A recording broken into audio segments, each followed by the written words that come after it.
At the turn of the 19th century, when the streets of New York still breathed coal smoke and the glow of gas lamps shimmered across the windows of the newly built Fifth Avenue, a silent force controlled the fate of high society. It was not a banker nor an industrialist. It was a woman, Caroline Astor. Her name didn't need to be shouted. It traveled in whispers across gilded ballrooms. With a single invitation, she could crown a family with legitimacy. With deliberate silence, she could erase them forever. But behind the perfume of white roses in her salons lingered something darker. Betrayal, tragedy, and scandal buried beneath velvet curtains. The flawless image of the Queen of New York was nothing more than a mask stretched over cracks that threatened to shatter if exposed. And it is in this darkness, behind the crystal chandeliers and the polished waltzes, that we begin our investigation. Picture yourself walking with me now through the damp streets of old Manhattan. The hooves of horses strike the cobblestones. Carriages line up before marble palaces, and behind heavy drapes, whispers sharpen into weapons.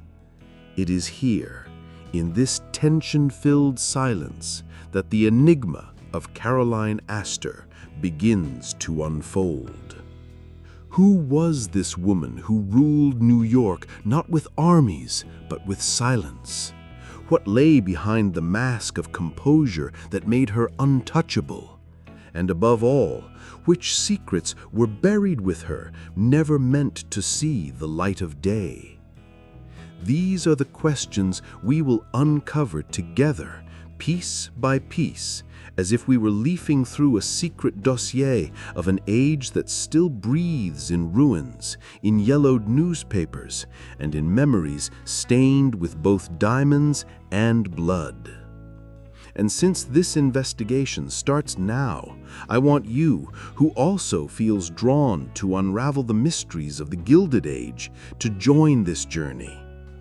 If this story has already captured your attention, leave a like. Think of it as our investigators' seal of trust. Subscribe to Golden Age Mysteries so you won't miss the next clue. And tell me, in the comments, do you believe Caroline Astor was the guardian of tradition or a prisoner of the very power she built? Because throughout this story, every detail, every gesture, every silence may become a key to understanding not just the life of one woman, but the fate of an entire era. Now close your eyes for a moment and listen to the silence. It is within that silence, the silence of Caroline, that everything begins. The story of Caroline Astor does not begin with her, but with a name older than steam, older than fortunes forged in steel or oil, the Schermerhorns. In 1830, while the harbor of New York swelled with sails and the city's skyline was still nothing more than church steeples and smoke, Caroline Webster Schermerhorn was born into silence. She was not celebrated with fireworks or fanfare. She was received as one receives a relic, something to be preserved, not adored. Her father, Abraham Schermerhorn, was a shipping magnate of the old school, steady, Calvinist, distrustful of joy. Her mother, Helen, descended from the Van Cortlandts, a dynasty of landowners, governors, and judges. Together, they represented a world where lineage mattered more than ambition, where silence was heavier than words. Inside their townhouse on Greenwich Street, time did not rush. The air smelled of beeswax and salt from the harbor. The walls stared down with portraits of unsmiling ancestors, their powdered faces watching Caroline like judges from another century. By the age of 3, she had already learned the unspoken commandments: sit without fidgeting, rise when spoken to, bow her head when her mother entered the room. But beneath this rigid discipline, another lesson seeped into her bones, a lesson that would shape her destiny. Caroline was taught that memory could outlive fortune, that names were more powerful than gold, and that silence, if wielded correctly, could be sharper than a blade. The Schermerhorns did not chase the future, they endured it. They did not build dynasties of money, but of reputation. To move from one address to another could be seen as decline. To remain was proof of power. Caroline absorbed this map of New York as if studying a code: who belonged, who pretended, who would be forgotten. Imagine her, a child of 6, sitting in Grace Church on Broadway, the pews filled with New York's oldest families. The service was dry, the prayers without incense or passion, but Caroline's eyes did not rest on the pulpit. She studied the congregation, who arrived too late, who bowed too deeply, who wore jewels before dusk. Every gesture was a clue, every silence a judgment. This was not childhood, this was training. And here lies our first great mystery. Was Caroline's power forged by her own will, or was she merely the vessel of a tradition so heavy it crushed love, laughter, and even freedom? Because in the quiet streets of old New York, a war was already stirring, one between memory and ambition, and names and fortunes. And Caroline Schermerhorn was destined to stand at the very center of it. The ballroom of the Astor mansion glimmered under a chandelier dripping with crystal light, each candle flame casting shadows that danced like secrets across the gilded walls. Guests whispered behind fans and ivory-tipped gloves, glances sharp enough to pierce armor, words so carefully chosen they could wound or crown. And at the center of it all stood Caroline Webster Schermerhorn, poised, serene, but with eyes that measured the future as if it were a chessboard. Tonight was no ordinary night. The air carried the scent of jasmine and beeswax, but underneath lingered the tang of expectation, of fates balancing on the edge of a whisper. William Backhouse Astor Jr., the heir to millions of gold and influence, approached. Their introduction was simple, polite, a handshake, a polite bow, but every movement was a negotiation of power. Caroline, only 20, understood immediately. This was more than an engagement of hearts. It was an alliance of empires. The whispers behind her, the rustle of silks, the flicker of candlelight across polished marble floors, all of it was a stage, and Caroline had stepped onto it with the grace of a queen in training. Here, money and lineage intertwined like twin snakes, venom and gold indistinguishable. She noted every detail, the curl of his lip, the hesitation in a laugh, the weight of his gaze on her shoulders. William Astor was no simple suitor. He was the first move in a game that would span decades, a pawn with influence, a king waiting to be challenged. But the marriage, though celebrated in society columns, held shadows. Rumors lingered like cigarette smoke in the winter air. whispered alliances, discreet affairs, quiet betrayals that no newspaper dared print. Caroline knew the truth. Love was a luxury. Strategy was survival. In this ballroom, surrounded by gilded mirrors and murmurs of applause, she learned her first lesson in true power: how to smile while the world plotted around her. And as the evening drew to a close, a soft note was slipped into her gloved hand, an unsigned warning: not all that glitters belongs to those who hold it. Caroline's pulse quickened, not with fear, but recognition. She was alive to the dangers hidden beneath champagne toasts and polite laughter. The city itself, with its gaslit streets and secreted alleys, seemed to lean closer, conspiring to test her resolve.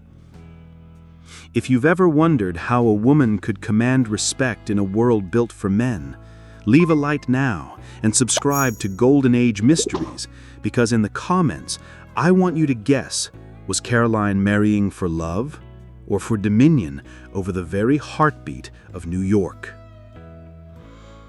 The night ended, but the game had only begun.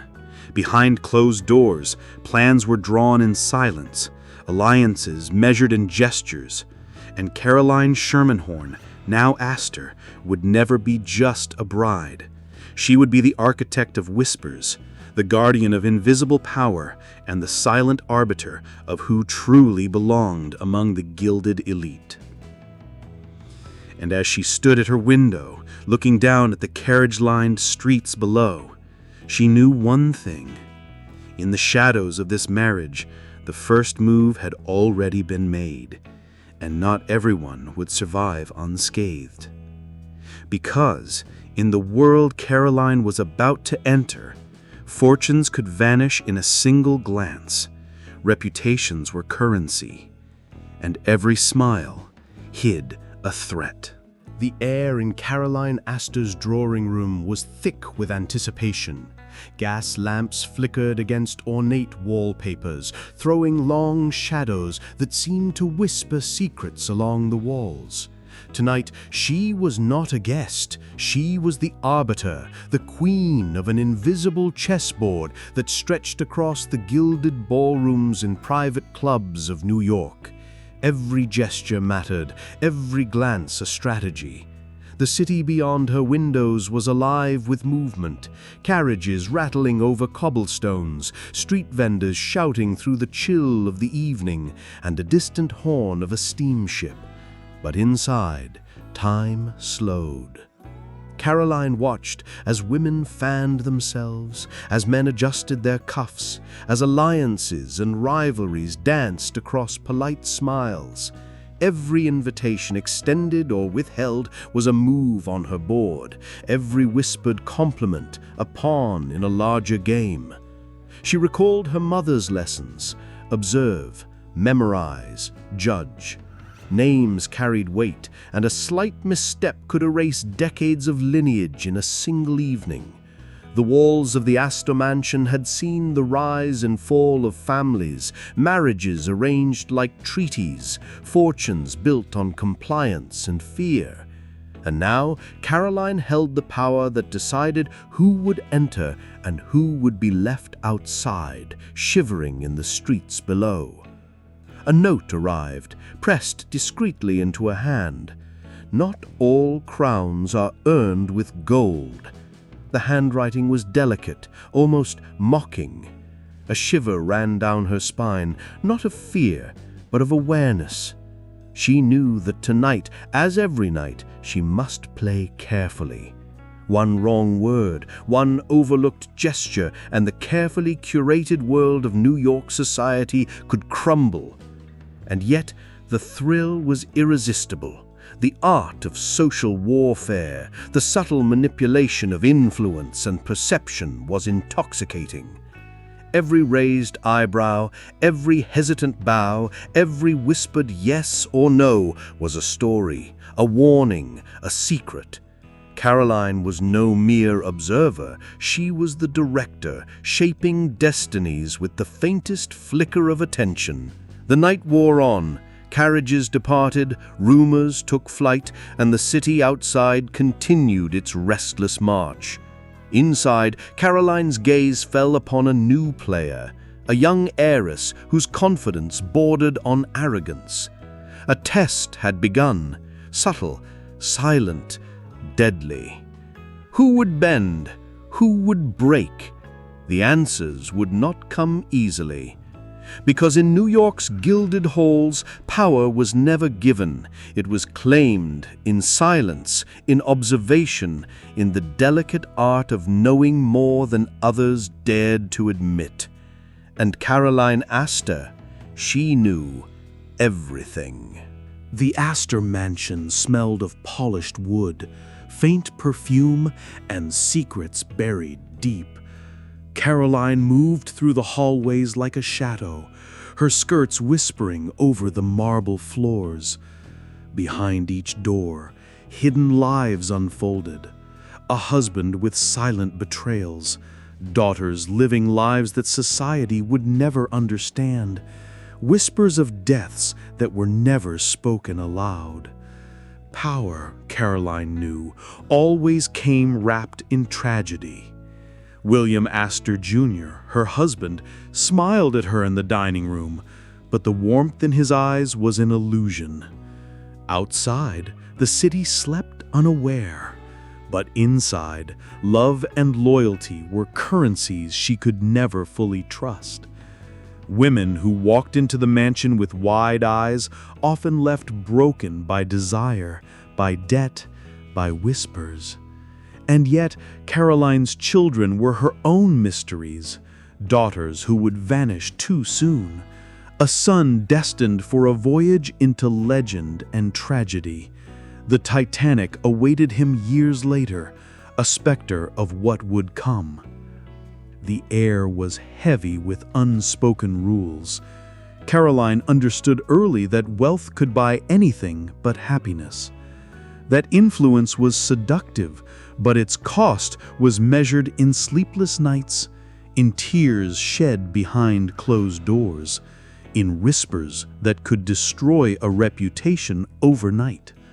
One daughter overdosed, another drowned in the still waters of privilege and expectation. And the city outside continued, blind to the blood hidden beneath crystal chandeliers. A note slipped under her bedroom door one evening. The past always follows, even when it is buried in silk and pearls. Caroline folded it slowly, a smile without warmth on her lips. Every tragedy, every betrayal, every silence was a piece of her strategy. She collected these fragments as others might collect jewels, because in this gilded cage, knowledge was power, and power required sacrifices invisible to the public eye. The night deepened. The mansion grew silent, yet Caroline's mind raced. Shadows of past missteps, lost children, whispered scandals, and unfaithful husbands all converged in her memory like pieces of a puzzle. And she understood a chilling truth. The higher the throne, the heavier the crown. Every smile she offered society was a mask. Every polite gesture, a calculated shield. Because in the hidden corridors of power, silence could kill. Secrets could last lifetimes, and Caroline Astor was the master of both. The night air on Fifth Avenue carried the faint echo of carriages and the low murmur of the city. But inside the Astor mansion, tension was palpable.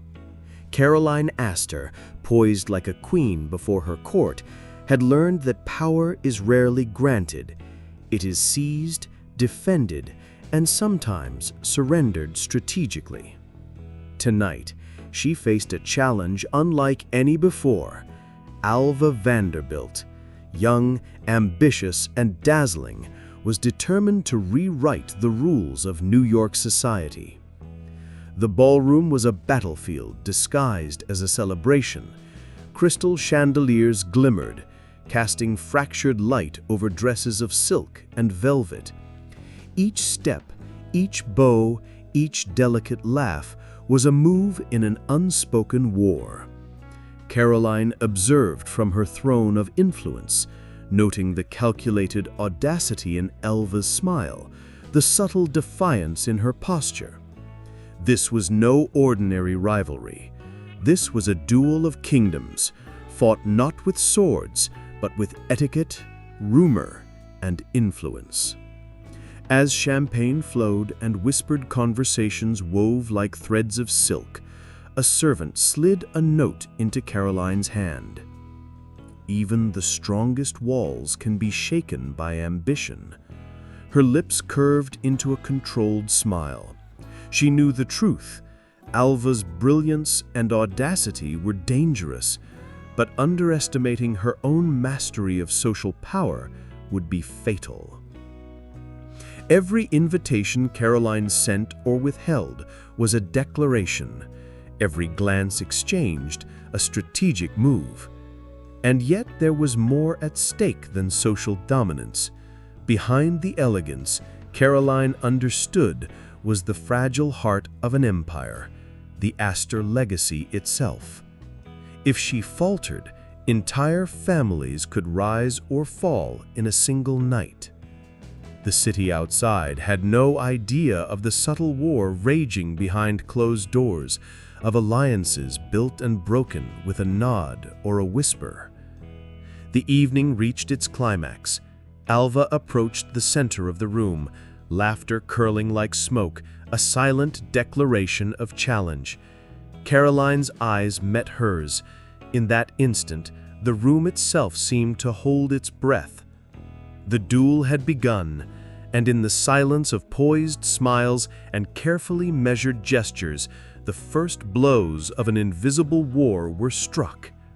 Because in New York's gilded halls, a single misstep could topple legacies, and Caroline Astor was ready to prove that even in retreat, she remained untouchable.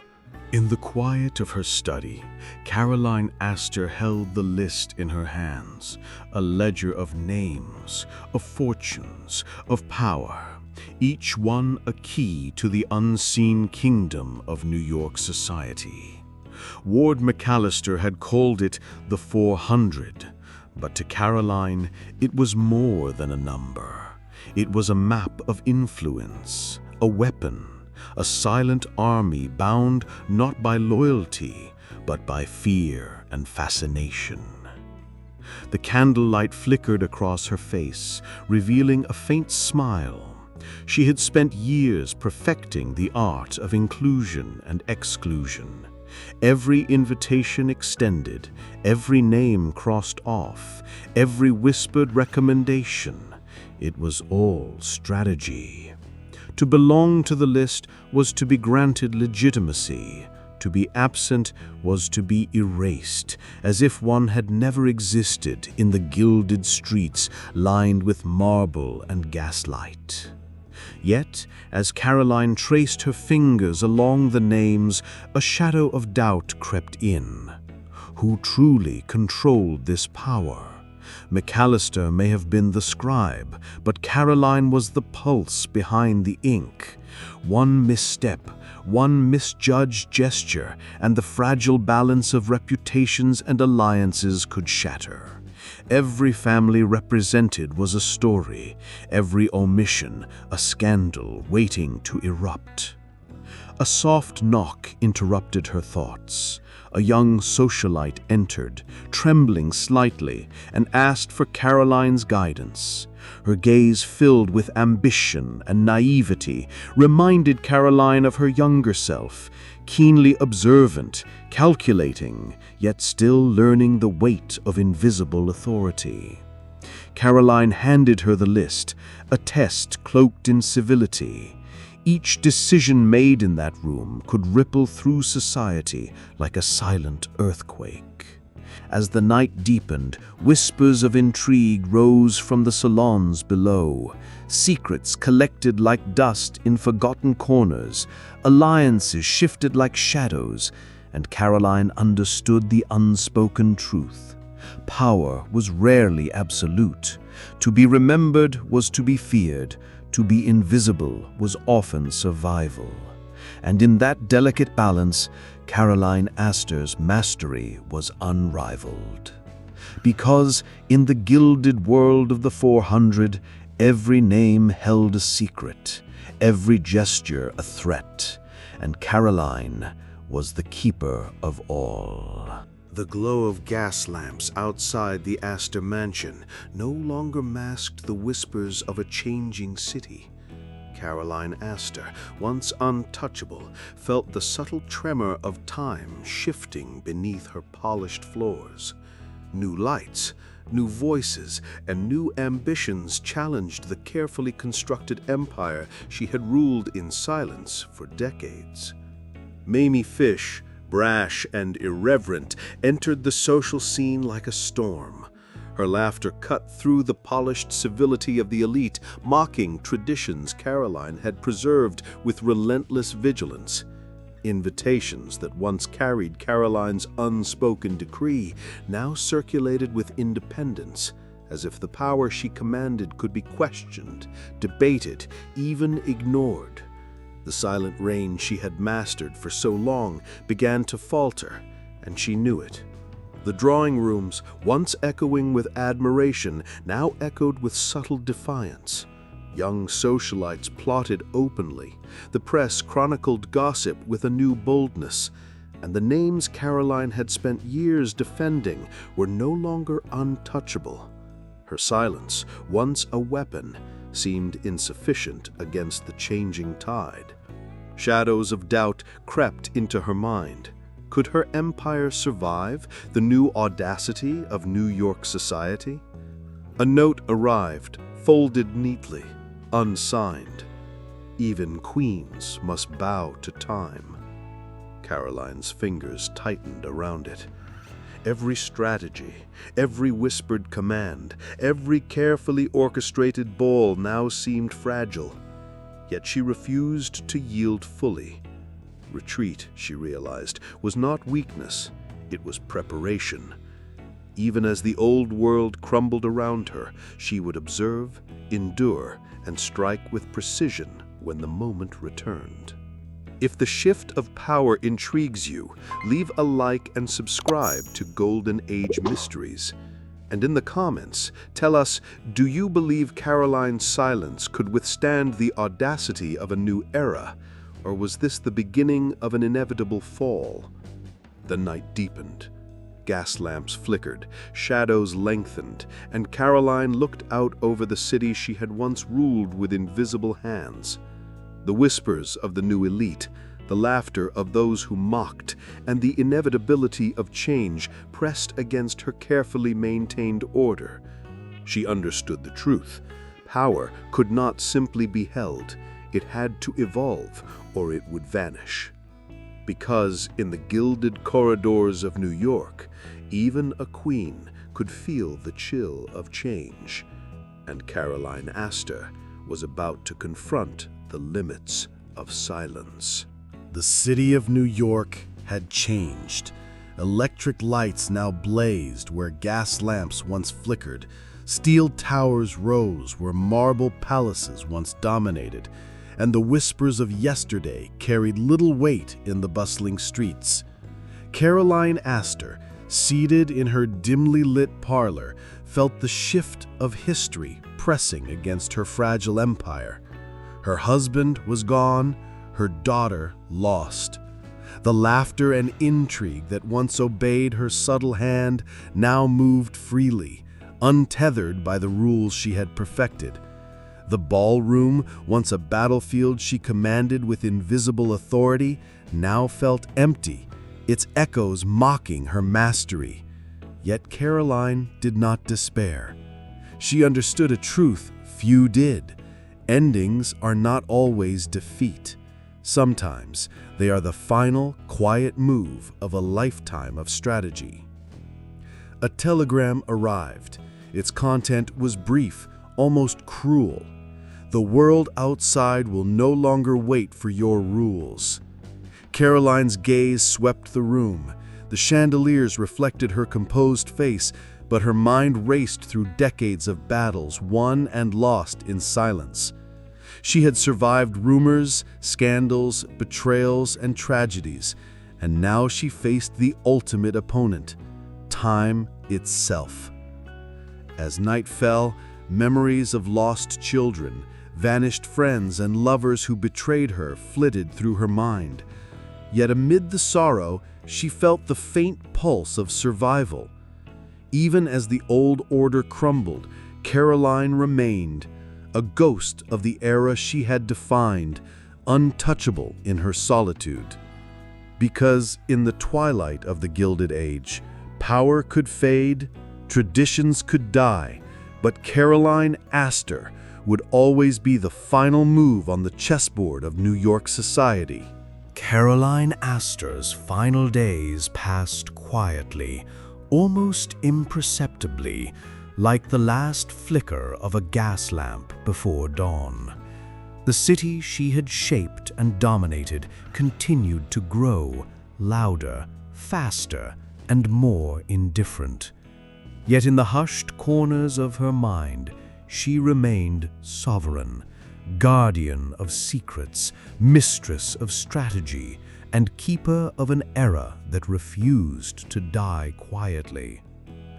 History remembers names and dates, fortunes and feuds, but Caroline's true legacy was invisible. She had mastered the art of influence, not with wealth alone, but with the subtle power of observation, silence, and timing. Families rose and fell at her discretion. Invitations and exclusions dictated destinies.